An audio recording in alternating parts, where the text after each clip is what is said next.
US immigration system में एक बड़ा बदलाव अब सीधा ग्राउंड लेवल पर असर दिखाने वाला है, जहां अब लाखों नॉन सिटीजन्स को अपनी पर्सनल डिटेल्स और बायोमेट्रिक डेटा गवर्नमेंट को देना पड़ सकता है। ये सिर्फ पेपर वर्क नहीं है, बल्कि एक नया नेशन वाइड रजिस्ट्रेशन सिस्टम है जिसे डिपार्टमेंट ऑफ होमलैंड सिक्योरिटी यानी डीएचएस अब एक्टिवली लागू करने जा रहा है। इस बदलाव का सीधा मतलब है कि जो लोग पहले से रजिस्टर्ड नहीं हैं, उनके लिए कंप्लायंस अब ऑप्शनल नहीं बल्कि लीगली एनफोर्सेबल हो सकता है। आज इस वीडियो में हम समझते हैं कि ये नया रूल क्या है, किस पर लागू होता है, यूएस लॉ इसके बारे में पहले से क्या कहता है, और अगर कोई इंडियन या फॉरेन नेशनल इस सिचुएशन में है तो उसके लीगल राइट्स और सेफ कंप्लायंस स्टेप्स क्या हैं। तो चलिए फिर जल्दी से वीडियो को शुरू करते हैं। हाय, मेरा नाम है वर्षा दुबे और आप मुझे देख रहे हैं एनबीटी टेक एड पर।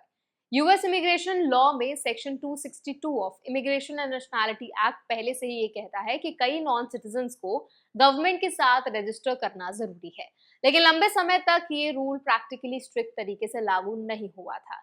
अब डिपार्टमेंट ऑफ होमलैंड सिक्योरिटी ने इसे फिर से एक्टिव एनफोर्समेंट में ला दिया है। नए सिस्टम के तहत जो लोगों के पास वैलिड रजिस्ट्रेशन प्रूफ नहीं है, उन्हें गवर्नमेंट के साथ अपना रिकॉर्ड क्रिएट करना होगा, फिंगरप्रिंट्स देना पड़ सकता है और रजिस्ट्रेशन प्रूफ साथ रखना जरूरी होगा। ये रूल खास तौर पर उन लोगों पर फोकस करता है जो यूएस में बिना फॉर्मल इमिग्रेशन एंट्री रिकॉर्ड के रह रहे हैं या जिनका बायोमेट्रिक रजिस्ट्रेशन सिस्टम में डेटा प्रॉपर्ली कैप्चर नहीं हुआ है।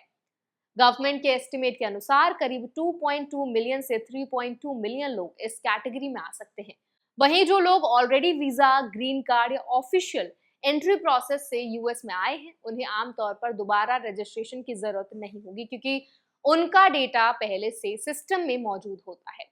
लीगल पर्सपेक्टिव से एक इम्पॉर्टेंट पॉइंट ये है कि रजिस्ट्रेशन करने का मतलब इमिग्रेशन स्टेटस मिल जाना नहीं है, यानी सिर्फ रजिस्टर कर लेने से किसी को लीगल रेजिडेंसी या डिपोर्टेशन प्रोटेक्शन ऑटोमेटिकली नहीं मिलता। ये सिर्फ आइडेंटिटी और कंप्लायंस ट्रैकिंग सिस्टम है।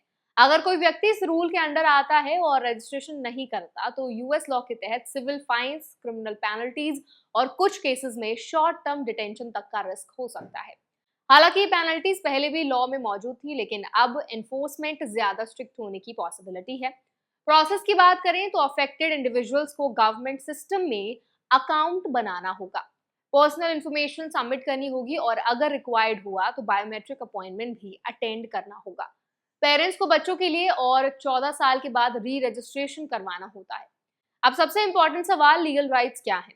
यूएस लॉ के अंडर हर नॉन सिटीजन को ड्यू प्रोसेस का अधिकार मिलता है, यानी बिना प्रॉपर लीगल प्रोसीजर के कोई भी एक्शन नहीं लिया जा सकता। इसके अलावा इंडिविजुअल्स को लीगल काउंसिल लेने, अपनी इमिग्रेशन स्टेटस को चैलेंज करने और डॉक्यूमेंटेशन सबमिट करने का अधिकार रहता है।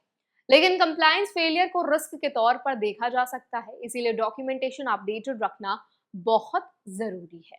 इंडियन प्रोफेशनल्स और स्टूडेंट्स के लिए यहाँ सबसे बड़ा लर्निंग पॉइंट ये है कि वीजा स्टेटस और रजिस्ट्रेशन रिकॉर्ड हमेशा अपडेटेड रखें, ट्रैवल हिस्ट्री और डॉक्यूमेंट्स प्रॉपर्ली मेंटेन करें और किसी भी अनक्लियर सिचुएशन में इमिग्रेशन अटॉर्नी से सलाह लें। छोटी सी डॉक्यूमेंटेशन गैप भी फ्यूचर में बड़ा इशू बन सकती है। सुप्रीम कोर्ट के रीसेंट डिसीजंस और स्ट्रिक्टर एनफोर्समेंट पॉलिसीज ने ओवरऑल यूएस इमिग्रेशन सिस्टम को और टाइटली रेगुलेटेड बना दिया है, जिससे रजिस्ट्रेशन और कंप्लायंस अब ज्यादा क्रिटिकल हो गया है। एट लास्ट ये समझना जरूरी है कि ये बदलाव इमिग्रेशन सिस्टम के ट्रैक और रेगुलेट करने के लिए, लेकिन इंडिविजुअल रिस्पॉन्सिबिलिटी भी उतनी ही बढ़ गई है। सही जानकारी, टाइमली कंप्लायंस और लीगल अवेयरनेस ही सबसे सेफ अप्रोच है। तो आई होप ये वीडियो आपके लिए हेल्पफुल रहा होगा। अब इस पूरे वीडियो पर आप क्या राय रखते हैं, क्या ओपिनियन है आपका, कमेंट्स में हमारे साथ जरूर शेयर करें। ऐसे और वीडियोस के लिए, अपडेट्स के लिए हमारे चैनल एनबीटी टेक एड को भी जरूर सब्सक्राइब करें।